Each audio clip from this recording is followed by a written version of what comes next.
Hello नमस्कार दोस्तों, आप सभी का स्वागत है। आज की हमारी क्लास में हम अध्ययन करें पाठ सेकेंड सच्चे विज्ञान एग्रोनॉमी से।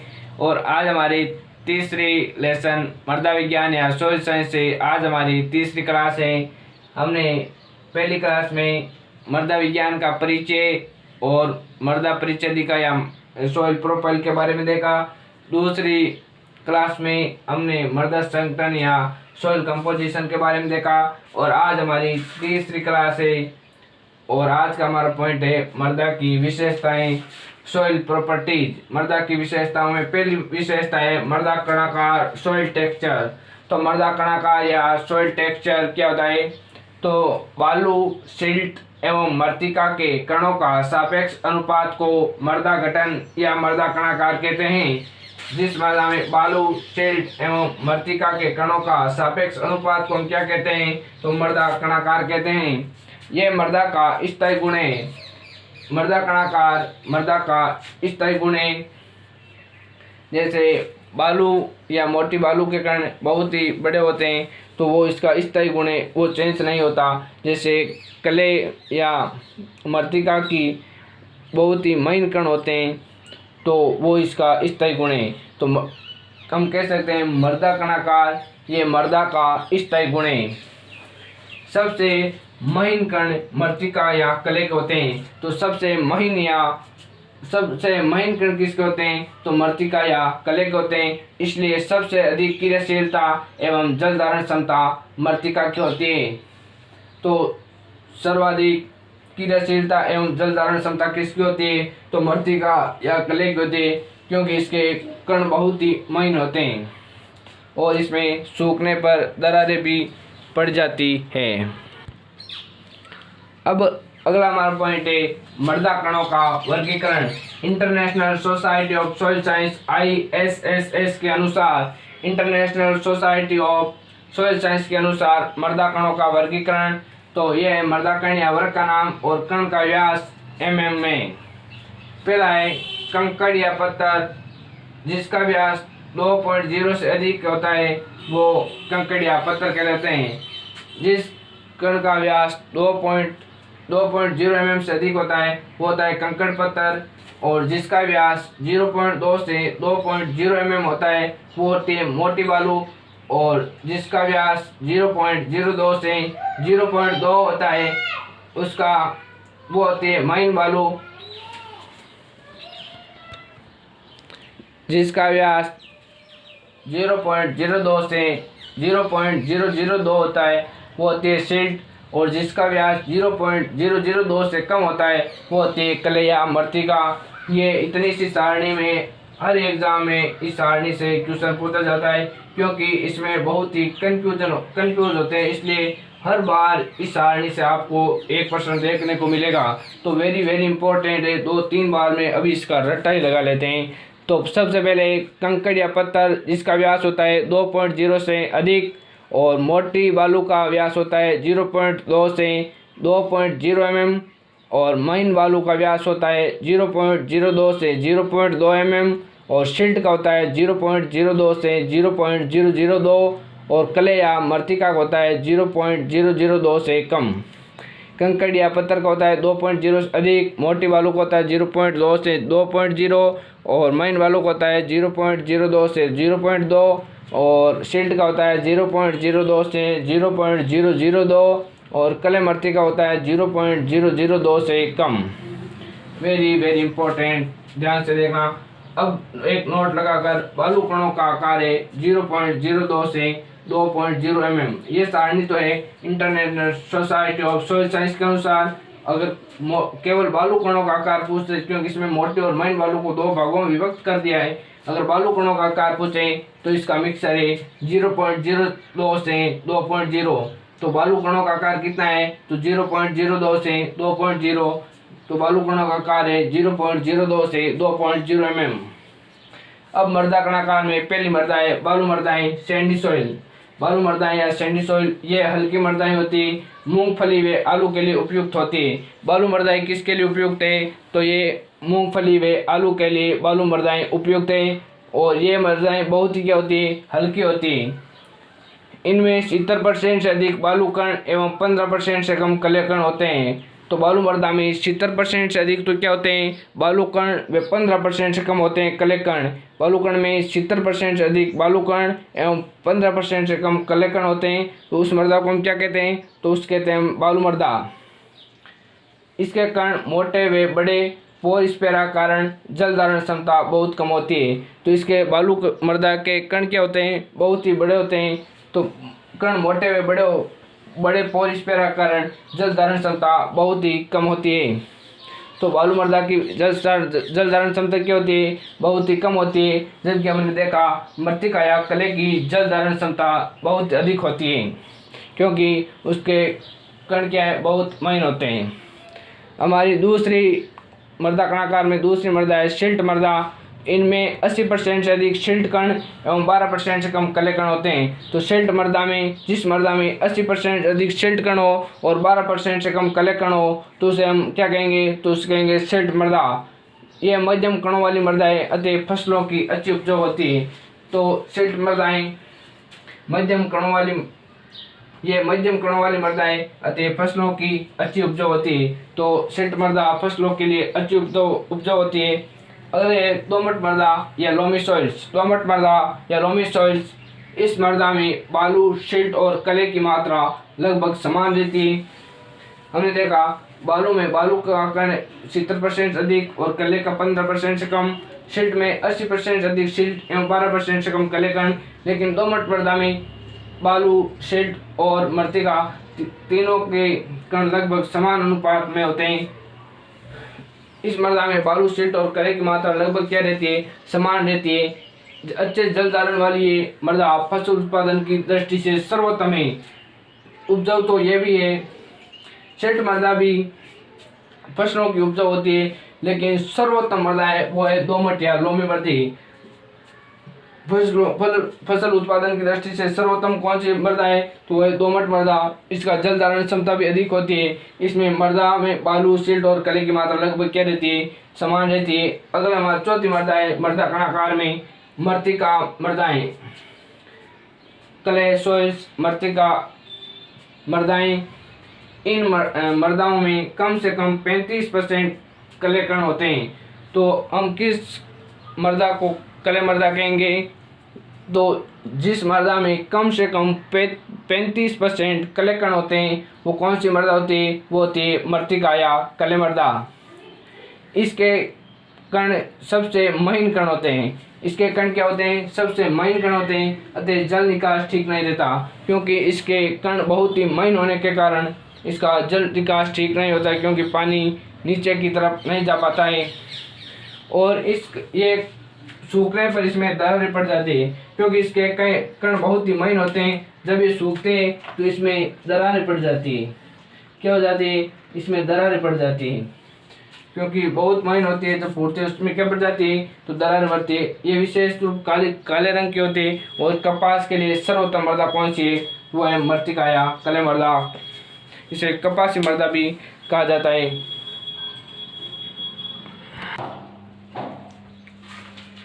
तो अब हम कह रहे थे मृदा की विशेषताओं के बारे में। पहली विशेषता हमने मृदा कणाकार देख ली, उसमें हमने बालू मृदा, सिल्ट मृदा, कले मृदा, दोमट मृदा के बारे में देखा, और विभिन्न मृदाओं कणों का आकार भी देखा। और मृदा की विशेषताओं में दूसरी विशेषता है मृदा संरचना। दूसरी क्या है, मृदा संरचना, मृदा या सॉइल स्ट्रक्चर।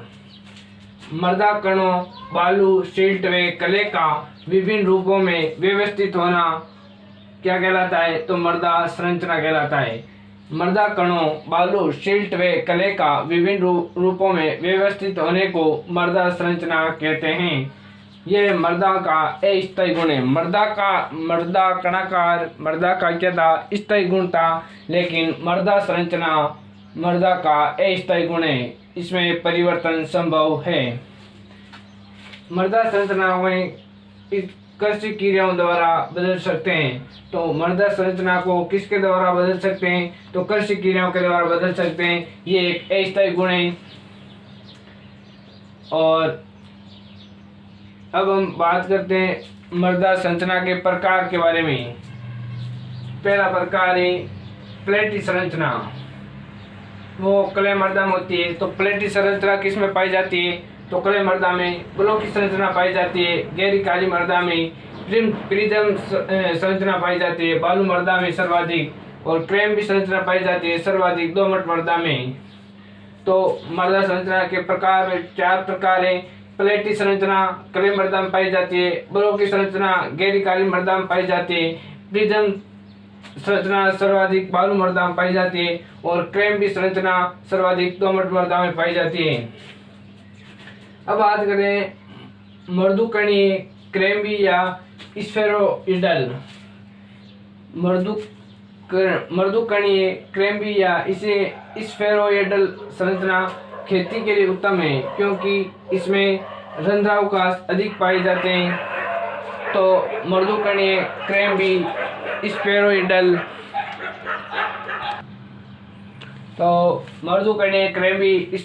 संरचना खेती के लिए उत्तम है, क्योंकि इसमें रंध्रावकाश अधिक पाए जाते हैं।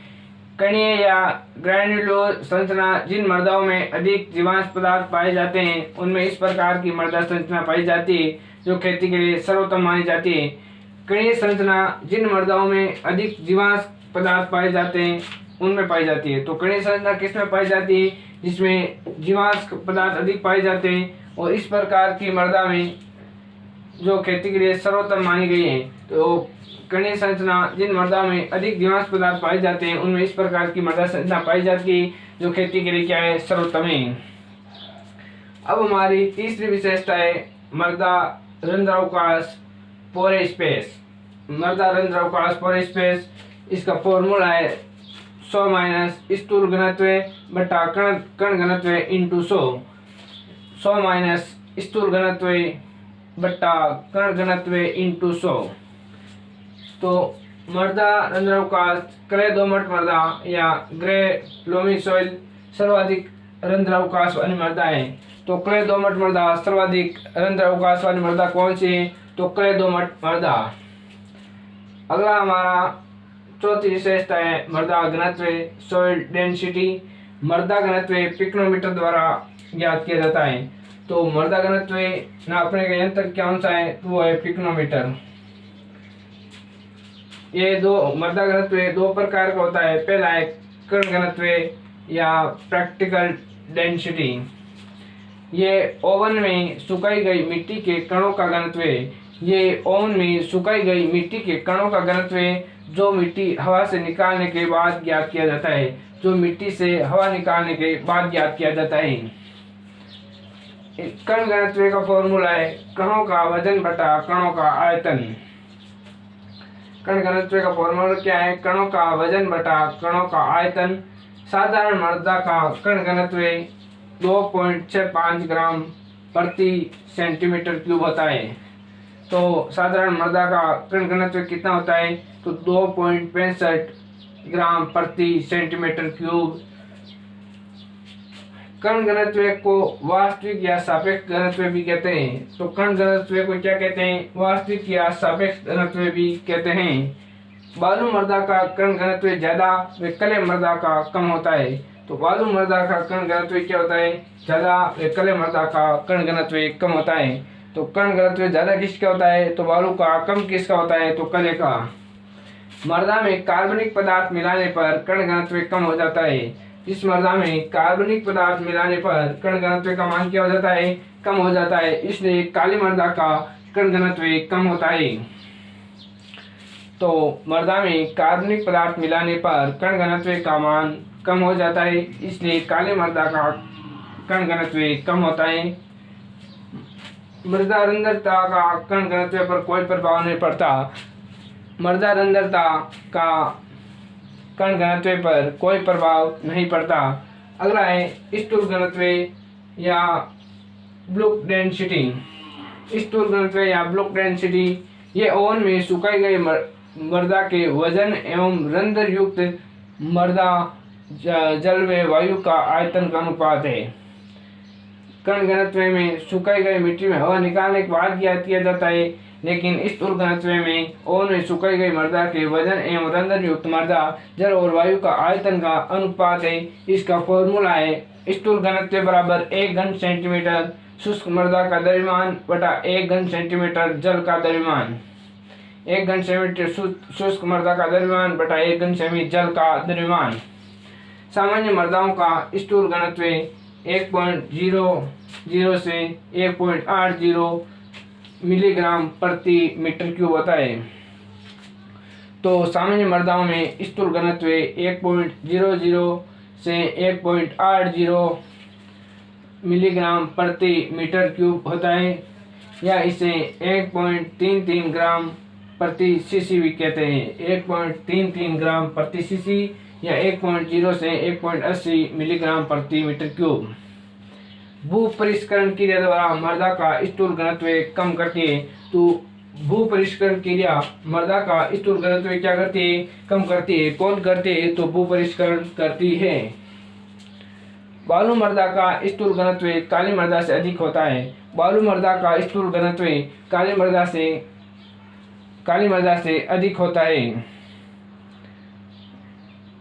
और अगला पॉइंट है मृदा की रंध्रता वे कार्बनिक पदार्थ बढ़ने पर स्थूल घनत्व कम होता है। मृदा की रंध्रता वे कार्बनिक पदार्थ बढ़ने पर स्थूल घनत्व कम होता है। अगले हमारी 5 विशेषताएं मृदा वायु सॉइल एयर। फसल श्वसन क्रिया द्वारा मृदा वायु में ऑक्सीजन की मात्रा को कम करती है। फसल श्वसन क्रिया द्वारा मृदा वायु में ऑक्सीजन की मात्रा को कम करती है और CO2 की मात्रा को बढ़ाती है। तो मृदा वायु 5 विशेषता हमारी मृदा वायु सॉइल एयर। फसल श्वसन क्रिया द्वारा मृदा वायु में ऑक्सीजन की मात्रा को कम करती है और CO2 की मात्रा को बढ़ाती है। खड़ी फसल में CO2 की मात्रा प्रति मृदा की अपेक्षा लगभग 10 गुना अधिक पाई जाती है। तो खड़ी फसल में CO2 की मात्रा प्रति मृदा की अपेक्षा लगभग 10 गुना अधिक पाई जाती है। मृदा वायु में ऑक्सीजन की मात्रा सामान्य 20.60% से कम होने पर पौधों की जड़ों पर विपरीत प्रभाव पड़ता है। तो मृदा वायु में ऑक्सीजन की मात्रा सामान्य 20.60% से कम होने पर पौधों की जड़ों पर विपरीत प्रभाव पड़ता है। जब मृदा में ऑक्सीजन की पूर्ति 10% से कम होती है तो जड़ों का विकास कम होता है और 5% पर पूर्णतः रुक जाता है। मृदा में ऑक्सीजन की मात्रा सामान्य से कम होने पर पौधों की जड़ों पर विपरीत प्रभाव पड़ता है और जब मृदा में ऑक्सीजन पूर्ति 10% से कम हो जाती है तो जड़ों का विकास कम हो जाता है और 5% होने पर पूर्णतः जड़ों का विकास रुक जाता है। मृदा में CO2 की मात्रा बढ़ने पर 1.0% पर पौधों की जड़ों पर जहरीला असर होता है। मृदा में CO2 की मात्रा 1.0 से पौधों की जड़ों पर जहरीला असर प्रभाव होता है और CO2 की मात्रा 10% पहुंचने पर पौधों की जड़ें मर जाती हैं। 1% पर तो उस पर जहरीला असर होता है और 10% होने पर पौधों की जड़ें मर जाती है। अगर है मृदा नमी ज्ञात करना, तो इसी का पॉइंट है मृदा नमी ज्ञात करना। तो मृदा नमी हम बार ATM मेगापिक्सल, तो एक बार बराबर 0.1 मेगापिक्सल होता है। तो मृदा नमी हम किससे ज्ञात करते हैं? तो हम बार में, ATM में, मेगापिक्सल में वे PF द्वारा प्रदर्शित की जाती है। बार, ATM, मेगापिक्सल और PF द्वारा प्रदर्शित की जाती है। एक बार बराबर 0.1 मेगापिक्सल। पहला है टेंशियोमीटर। मृदा नमी ज्ञात करना पहला किससे करते हैं? हम टेंशियोमीटर द्वारा। यह केवल 0.85 बार मृदा नमी तक संवेदी है, अतः केवल बालू मृदा के लिए उपयुक्त है। तो टेंशियोमीटर ये केवल 0.85 बार मृदा नमी तक ही संवेदी है, अतः केवल बालू मृदा के लिए उपयुक्त है। तो टेंशियोमीटर किसके लिए उपयोग किया जाता है? तो बालू मृदा के लिए। बालू मृदा में नमी ज्ञात करने का यंत्र कौन सा है? तो वो है टेंशियोमीटर। अगला है जिप्सम ब्लॉक या बायोपास नमीमीटर। जिप्सम ब्लॉक या बायोपास नमीमीटर ये लंबे अंतराल पर सिंचाई जाने वाली फसलों 0 से 15 बार में उपयुक्त हैं। तो जिप्सम ब्लॉक या बायोपास नमी-मीटर ये लंबे अंतराल पर फसल सिंचाई जाने वाली फसलों में उपयुक्त है और लंबा अंतराल कितना 0 से 15 बार। तो ये और जिप्सम ब्लॉक या बायोपास नमी-मीटर विद्युत प्रतिरोध का कार्य करता है। तो जिप्सम ब्लॉक या बायोपास नमी-मीटर किसका कार्य करता है? तो विद्युत प्रतिरोध का कार्य करता है, अतः लवणीय मृदा के लिए उपयुक्त नहीं है। तो जिप्सम ब्लॉक या बायोपास नमी-मीटर किसके लिए उपयुक्त नहीं है? तो ये लवणीय मृदा में के लिए उपयुक्त नहीं है। अगला है न्यूट्रॉन नमी-मीटर। खेत में नमी की मात्रा ज्ञात करने के लिए श्रेष्ठ उपकरण कौन सा है? वो है न्यूट्रॉन नमी-मीटर। न्यूट्रॉन नमी-मीटर खेत में नमी की मात्रा ज्ञात करने के लिए श्रेष्ठ उपकरण है। यह थी आज की हमारी मृदा की विशेषताओं के बारे में। तो हमने अभी तक कुल 5 विशेषताएं देख ली। पहली देख ली हमने मृदा कणाकार, मृदा की संरचना और मृदा रंध्रावकाश, मृदा घनत्व, मृदा वायु, मृदा जल और मृदा सूक्ष्मजीव। अब हमारी 2 बची हैं, एक तो बचे मृदा जल और दूसरी बचे मृदा सूक्ष्मजीव। तो ये थी आज की हमारी क्लास। कल हमारी क्लास में अगली मृदा की विशेषताओं के बारे में अध्ययन करेंगे। तब तक के लिए थैंक यू।